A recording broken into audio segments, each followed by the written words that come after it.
અત્યારના હાલના મોટા સમાચાર રાજધાની દિલ્હીથી જે મળી રહ્યા છે તેની પર આગળ વધીએ અને અપડેટ સતત અમે આપને જણાવી રહ્યા છીએ। સમય સાંજના 6:55 અને કારમાં બ્લાસ્ટ। ત્યારે કેન્દ્રીય ગૃહમંત્રી અમિત શાહે દિલ્હી પોલીસ કમિશનર સાથે આ સંદર્ભે વાત કરી હોવાની જાણકારી સામે આવી રહી છે। સામાન્ય રીતે કારમાં બ્લાસ્ટ થાય, 8 લોકોના મોત થાય અને 24 લોકો ઈજાગ્રસ્ત થાય એ સમજવું અને જાણવું એ થોડું અઘરું બને। ત્યારે શું કોઈ આતંકી ષડયંત્ર છે કે અન્ય કોઈ બાબત તેની પર તપાસ ચાલી રહી છે। ત્યારે અત્યારે હાલ કેન્દ્રીય ગૃહમંત્રીએ દિલ્હી પોલીસ કમિશનર સાથે વાતચીત કરી લીધી છે। બ્લાસ્ટ બાદ કારમાં આગ લાગી હતી। એકાએક સમય 6:55 વાગ્યાનું સરસ અને વ્યવસ્થિત રીતે કહી શકાય કે રસ્તા પરથી વાહનો પસાર થઈ રહ્યા હતા અને ત્યારે મેટ્રો સ્ટેશનની બરાબર બાજુમાં જે રીતે ઇકો કારમાં બ્લાસ્ટ થયો હતો અને તે બ્લાસ્ટ એટલો ભયાનક હતો કે 8 લોકોના મોત થયા હતા।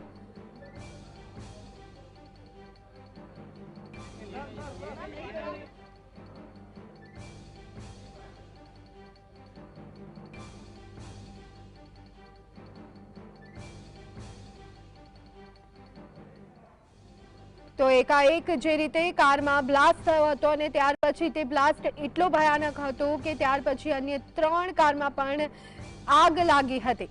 ત્યારે મેટ્રો સ્ટેશનના કાચ પણ તૂટ્યા હોય તેવી પ્રાથમિક માહિતી પણ સામે આવી હતી। અત્યારે હાલ તમામ ટીમો એટલે કે એનઆઈએ, એનઆઈડી, એનએસડી તમામ ટીમો ત્યાં પહોંચી ગઈ છે। એનઆઈએ, એનએસડીની ટીમો દ્વારા તપાસ કરવામાં આવી રહી છે કે આખરે આ ઘટના શું છે। શું દિલ્હીમાં આતંકી ષડયંત્ર કે પછી અન્ય કોઈ બાબત, કદાચ શોર્ટ સર્કિટ કે સિલિન્ડરમાં બ્લાસ્ટ હોય તે સમજવું થોડું મુશ્કેલ બની રહ્યું છે। ત્યારે દિલ્હીના મંત્રી કપિલ મિશ્રા અત્યારે હાલ દિલ્હી જવા રવાના થયા હોવાની જાણકારી મળી રહી છે। અમિત શાહે દિલ્હી પોલીસ કમિશનર સાથે વાતચીત કરી છે। અત્યારે હાલ પરિસ્થિતિ તંગ જોવા મળી રહી છે। દેશની રાજધાની દિલ્હીમાં જ્યારે બ્લાસ્ટ થયા છે ત્યારે તમામ શહેરોમાં, રાજ્યમાં અત્યારે હાલ એલર્ટ જારી કરી દેવામાં આવ્યું છે। ઈજાગ્રસ્તોને એલએનજેપી હોસ્પિટલ ખસેડવામાં આવ્યા છે। દિલ્હીના એલજી વીકે સક્સેના ગુજરાતથી રવાના થયા છે।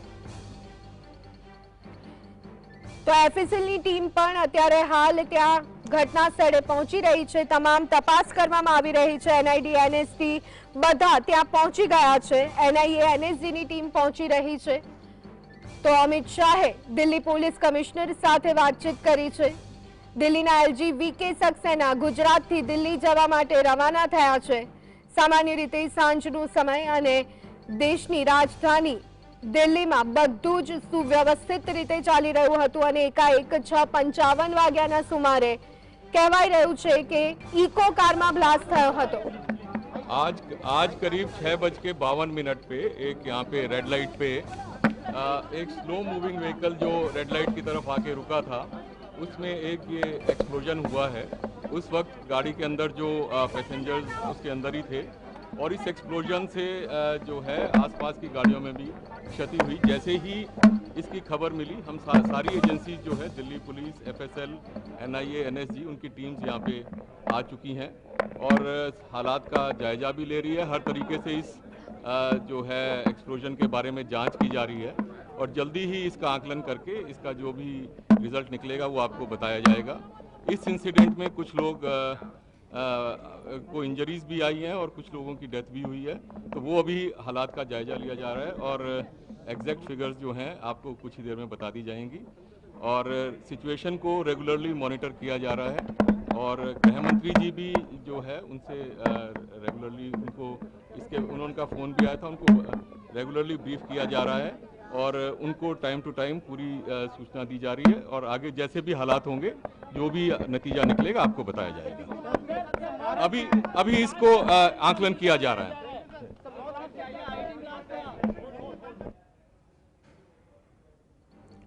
શું છે આખરે સ્થિતિ તેને લઈ અને તપાસ કરવામાં આવી રહી છે તેવી સ્પષ્ટ માહિતી અત્યારે હાલ દિલ્હી પોલીસ કમિશનર દ્વારા આપવામાં આવી છે।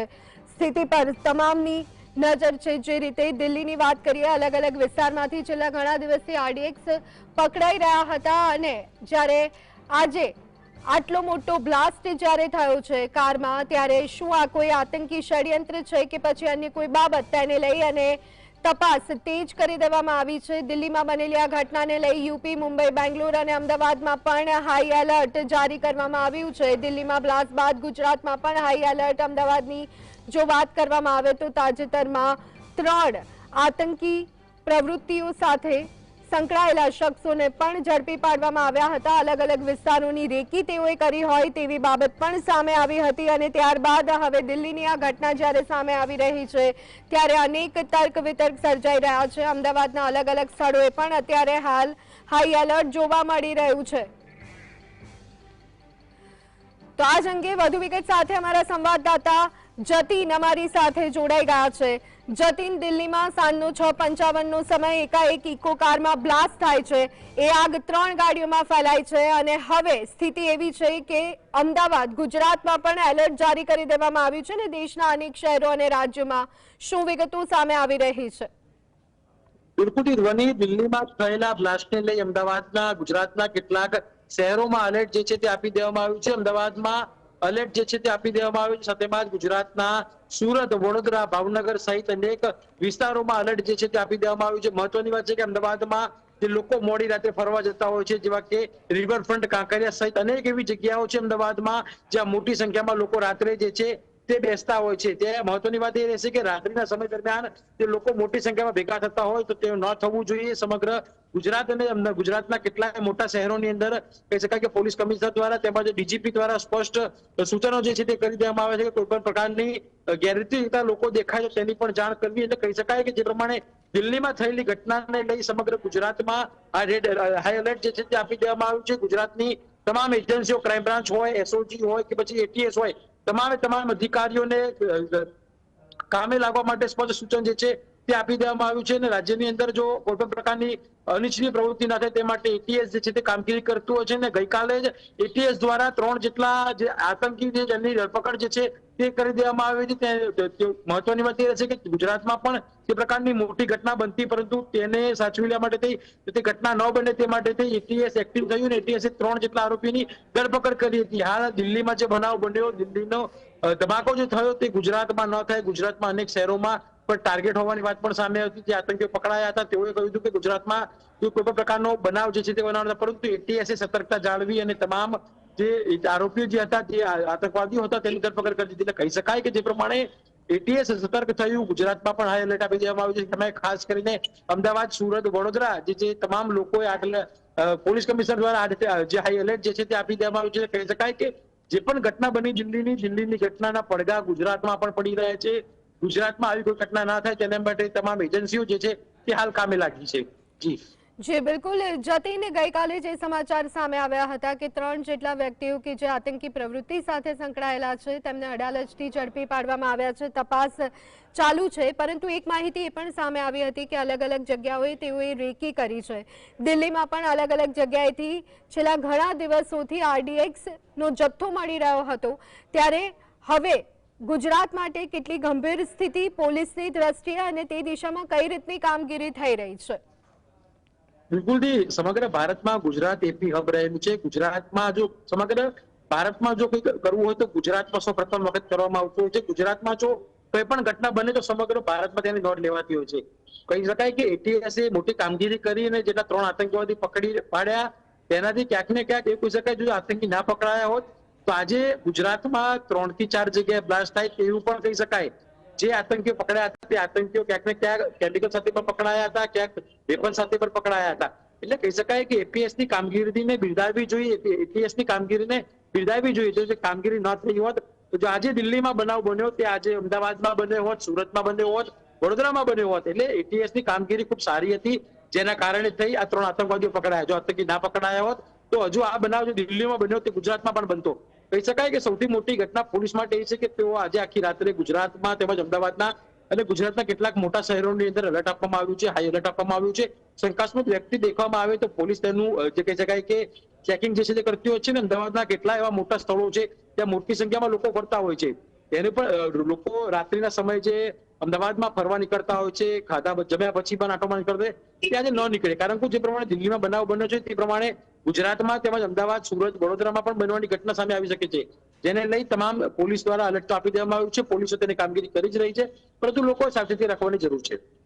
જે બિલકુલ દેશની રાજધાની દિલ્હીમાં અત્યારે હાલ સ્થિતિ વિકટ જોવા મળી રહી છે, ત્યારે રાજધાની એટલે કે ગાંધીનગરની જો વાત કરી લઈએ તો ત્યાં પણ ખાસ તકેદારી રાખવામાં આવી રહી છે. ત્યાં પણ એલર્ટ જારી કરવામાં આવ્યું છે અને અન્ય જગ્યાઓ કરતાં સ્વાભાવિક રીતે ત્યાં વધારે ધ્યાન કેન્દ્રિત કરવું પડે તેવી સ્થિતિ. તો શું તેને લઈ અને કયા પ્રકારની સુરક્ષા બંદોબસ્તને લઈ અને પગલાં જોવા મળી રહ્યા છે? શું કોઈ અપડેટ મળી રહી છે જતીન? બિલકુલ ધ્વનિ, જે દિલ્હીનો બ્લાસ્ટ બન્યો, બ્લાસ્ટને લઈ તમામ પોલીસ કમિશનરોએ પોતાના શહેરોની અંદર સ્પષ્ટ સૂચના આપી દીધી કે પોતાના શહેરોની અંદર તાત્કાલિક ધોરણે હાઈ એલર્ટ જાહેર કરી દેવો અને કોઈ પણ ગેરવૃત્તિ કરતો, પ્રવૃત્તિ કરતો માણસ દેખાય અથવા કોઈ પણ વસ્તુ દેખાય તો તેની તાત્કાલિક નોંધ લેવી, યોગ્ય કાર્યવાહી કરવી. અમદાવાદ, ગાંધીનગર, વડોદરા, સુરત જેવા મહાનગરપાલિકાઓ જે આવેલા છે ત્યાં આગળ પોલીસ છે તે કામગીરી કરી રહી છે.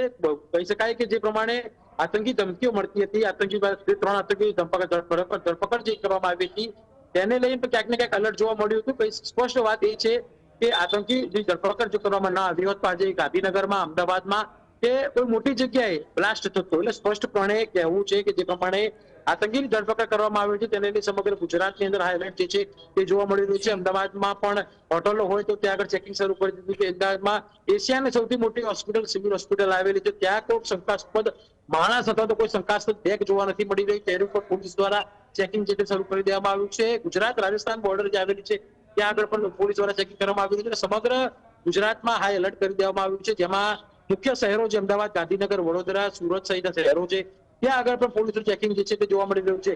ગાંધીનગર એક એવો વિસ્તાર છે ગુજરાતનો જ્યાં આગળ સૌથી ધારાસભ્યોથી લઈ મંત્રીથી લઈ તેમજ તમામ જે ગુજરાતનું હેન્ડલિંગ છે તે ગાંધીનગર જતું હોય છે. તે કારણે ગાંધીનગરમાં પણ પોલીસો ચુસ્ત બંદોબસ્ત ગોઠવી દેવામાં આવ્યો છે. સરકારની જેટલી પણ કહી શકાય કે પોલીસની જેટલી પણ જે ટીમો છે, ક્રાઇમ બ્રાન્ચ હોય, એટીએસ હોય, એસઓજી હોય, તમામ લોકોને સૂચના આપી દેવામાં આવી છે કે તમામ જ્યાં હાઈ એલર્ટ આપવામાં આવ્યો છે તેની અંદર બંદોબસ્તમાં જોડાય અને કાર્યવાહી જે છે તે શરૂ કરવામાં આવે. જે આભાર જતીન સમગ્ર માહિતી આપવા